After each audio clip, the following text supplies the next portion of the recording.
Yeah, so I'm Kevin Sullivan. I'm a chemical engineer at the National Renewable Energy Lab. And along with Mike, who's here in spirit, we are Tereform.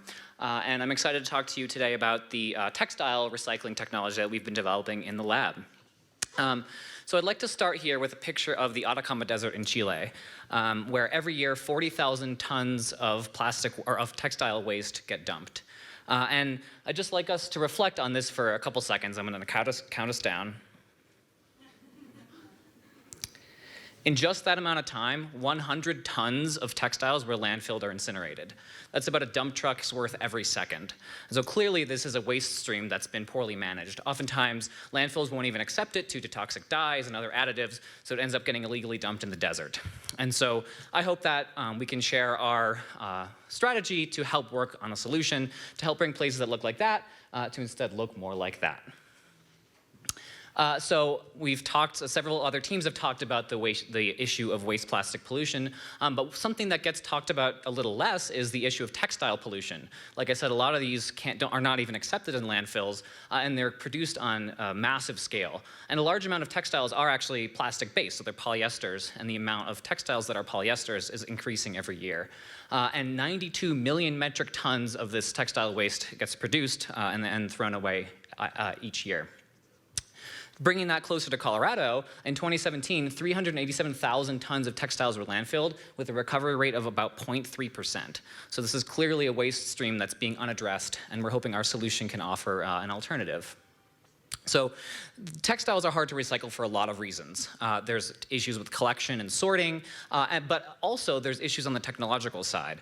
There is not a good technology right now at scale to be able to take these complicated waste streams and make useful products out. Some of the existing strategies are here, and they each have significant advantages and disadvantages. And we hope that our solution can add to this slew of various efforts, as it's going to take a lot of technologies coming together to solve this problem. Some of the ones that I'll highlight, so we have thermochemical processes, which break stuff down into fuel products and other things like that. The nice thing here is you can process mixed plastics, so you don't have to worry about sorting as much, but certain impurities can be significantly harmful for the process. One of the most common methods of recycling plastics is mechanical recycling.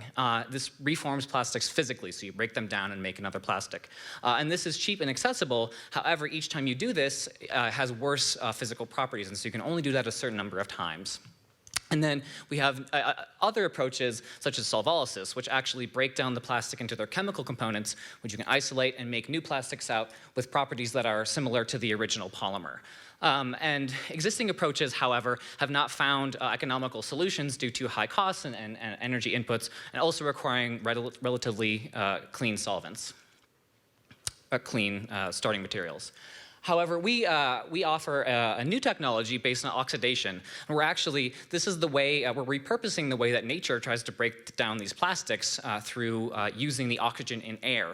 And we're just controlling that and using that to degrade these plastics and get, similar to solvolysis, we break it down to its chemical components, which we can isolate and make new plastics. However, here we're able to process mixed plastics much more easily, and it's much more tolerant to a lot of additives and other things that are present in those materials. And we think it's a cost-effective solution compared to some of these other strategies. So how does it work specifically? Well, we take our post-consumer materials, which is either textiles or bottles, which is this polyester, PET. We subject it to our chemical depolymerization, which, as I said, uses the oxygen and air to break it down to its chemical constituents, which we can then reuse to make new plastics. So whether it's PET resins or what's known as PETG, which is used as a 3D printing resin in 3D printing applications. So we imagine this would be our beachhead market. It's a lower volume but higher value product. And we validated this with a variety of post-consumer plastics. So one of the things that we know we have to compete on is we have to be able to compete on price. And that's paramount to a lot of consumers. And so the nice thing with our technology is we're able to take in low-cost inputs, so really kind of bottom of the barrel, really dirty stuff, and we validated it with things like waste carpets, which I'm basing these price models on.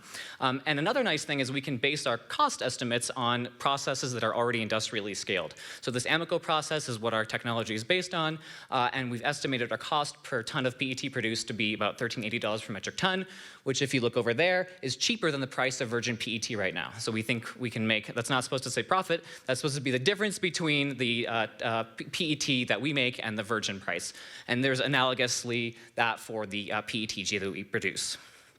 So overall, what we offer is a way to recycle polyester waste through our process that generates final products that are at a cheaper price than oil-derived plastic. And I'd like to thank you all for listening to this pitch.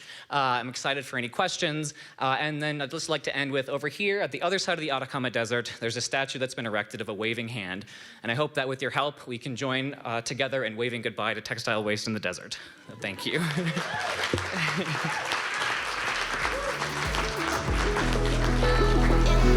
Yeah.